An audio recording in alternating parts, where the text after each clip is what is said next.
नमस्कार आदाब, न्यू विदर्भ स्वदेशी न्यूजमध्ये आपले सर्वांचे स्वागत। प्रतिनिधी शेख आबिद यांची रिपोर्ट। नांदुरा नगरपरिषद निवडणूक 2025 प्रभाग क्रमांक 9 मध्ये मतदान संपन्न। भाजप उमेदवारांचा जनतेला मनःपूर्वक आभार, तर नामांकन माघारी प्रकरणावर चर्चांचा भडका।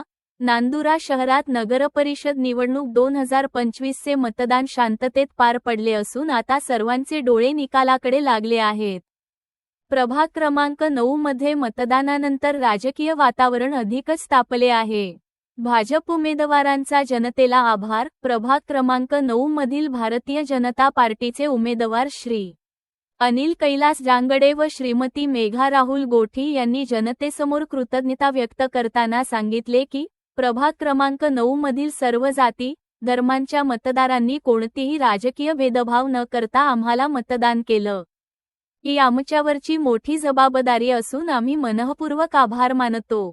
उमेदवारांनी पुढे सांगितले की त्यांनी जनतेच्या विश्वासाला खरी उतरण्यासाठी प्रामाणिकपणे काम करण्याचा संकल्प केला आहे। नामांकन माघारी प्रकरणावर चर्चा चव्हाट्यावर। प्रभाग क्रमांक 9 मध्ये सर्वाधिक चर्चेत असलेला मुद्दा म्हणजे काही उमेदवारांनी घेतलेली नामांकन माघारी। सूत्रांच्या माहितीनुसार भारतीय जनता पार्टीच्या विश्वासाखालील काही व्यक्तींनी नामांकन मागे घेतल्याची चर्चा असून त्यासाठी 6 लाख रुपयांची देवाणघेवाण झाली असा गंभीर आरोप लोकांमध्ये केला जात आहे। यानंतर मतदार व भाजप कार्यकर्त्यांमध्ये असंतोषाचे वातावरण दिसून येत आहे। पक्षविरोधी कार्य करणाऱ्या व्यक्तींविरुद्ध कठोर कारवाईची मागणी सुरू आहे। कार्यकर्त्यांची मागणी, आमदारांनी घ्यावी गंभीर दखल। प्रभाग क्रमांक 9 मध्ये अशी चर्चा जोरात आहे की नामांकन माघारी प्रकरणावर नवी चर्चा, दुसऱ्या पक्षाची पाटी उचलून काम केल्याचा आरोप। सूत्रांच्या माहितीनुसार काही व्यक्तींनी नामांकनाच्या नावाखाली पैसे घेतले आणि त्यानंतर दुसऱ्या पक्षाची पाटी उचलून स्पष्टपणे काम केले असे आरोप जनतेमध्ये आणि पक्षाच्या कार्यकर्त्यांमध्ये होत आहेत। पक्षाची निष्ठा सांगून काही लोकांनी नामांकनाच्या नावाखाली डिमांड करून गद्दारी केली आहे। यावर माननीय आमदार चैनसुख संचेती यांनी गंभीर कारवाई करणे अत्यावश्यक आहे।